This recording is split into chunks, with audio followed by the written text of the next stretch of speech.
ન્યૂઝમાં આપ સૌનું સ્વાગત છે। બગસરા શહેરમાં બાળ કેળવણી મંદિર અને વિશ્વ વાત્સલ્ય માનવ સેવા ટ્રસ્ટના સંયુક્ત ઉપક્રમે આયોજિત વિચારતી વિમુક્ત જાતિના સરાણિયા દેવી પૂજક સહિત સમાજના બાળકોના વાલીઓનું વાલી સંમેલન માનવ મંદિરના પૂજ્ય ભક્તિરામ બાપુની ઉપસ્થિતિમાં શિક્ષણનું મહત્વ વિવિધ દ્રષ્ટાંતો સાથે યોજાયેલ અમરેલીના બગસરા શહેરમાં આવેલ બાળ કેળવણી મંદિર અને વિશ્વ વાત્સલ્ય માનવ સેવા ટ્રસ્ટના સંયુક્ત ઉપક્રમે વિચારતીને વિમુક્ત જાતિના સરાણિયા દેવી પૂજક સહિત અન્ય સમાજના બાળકોના વાલીઓનું વાલી સંમેલન વિશ્વ વાત્સલ્ય માનવ સેવા ટ્રસ્ટના દેવચંદભાઈ સાવલિયાના માર્ગદર્શન અન્વયે સંસ્થા દ્વારા સ્લમ વિસ્તારમાં ચાલતા 7 જેટલા બાળ સંસ્કાર કેન્દ્રો અને પન્ના પ્રદીપ બાળ સંસ્કાર કેન્દ્રના સૌ ઉપરાંત વાલીઓની ઉપસ્થિતિમાં સંવાદ કરવામાં આવ્યો, જેમાં સાવરકુંડલા માનવ મંદિરના પરમ પૂજ્ય ભક્તિરામ બાપુએ શિક્ષણનું મહત્વ વિવિધ દ્રષ્ટાંતો સાથે સમજૂતી કરાયા। આ સંમેલનમાં સંસ્થાના બાળકો, વાલીઓ, કાર્યકરો અને શુભેચ્છકોએ પોતાના વિચારો રજૂ કર્યા।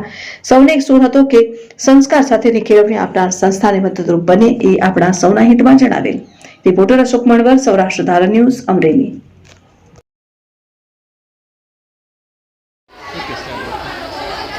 જય સિયારામ।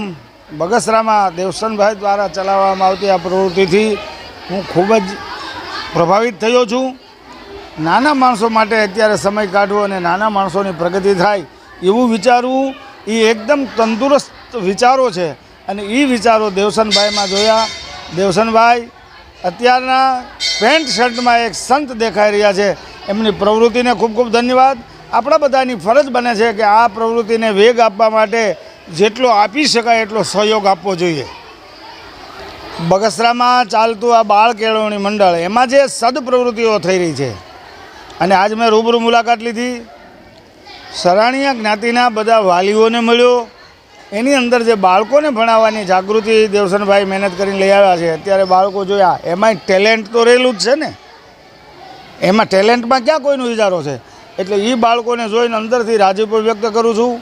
એ સમાજના દરેક વાલીઓને કરબદ્ધ પ્રાર્થના કરું છું કે તમારા બાળકો વધુમાં વધુ શિક્ષણનો લાભ લે અને પોતાના પગભર થાય।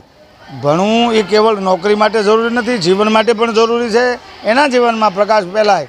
એટલે આ બાળ કેળવણી મંડળને, મંદિરને ખૂબ ખૂબ હૃદયથી ધન્યવાદ। તેમજ જનતા કન્યા વિદ્યાલયની મુલાકાત લીધી, એમાં જે 12 ધોરણ સુધીની દીકરીઓ ભણે છે એમના સંસ્કારો પણ ખૂબ સારા છે। હૃદયથી મિનીબેનને, બાબાપુરની સંસ્થાને ખૂબ ખૂબ હૃદયથી ધન્યવાદ।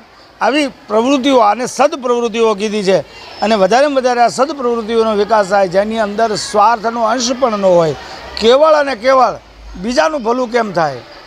તમે કલ્પના કરો, સરાણિયા જ્ઞાતિ સમાજ માટે 0% વ્યાજથી લોન આપવાની સુવિધા, એને ધંધે ચડાવવા માટે, કારણ કે હવે બળદનો ઉપયોગ થતો નથી।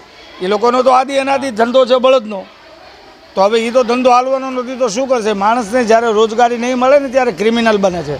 એટલે સૌથી પહેલી જવાબદારી છે એને રોજગાર આપો। માણું બાજરો આપશો તો દળીને ખાઈ જશે, પણ માણું બાજરો એને વાવતા શીખવાડી દો, આખા જિંદગીનો અનાજ થઈ જાય।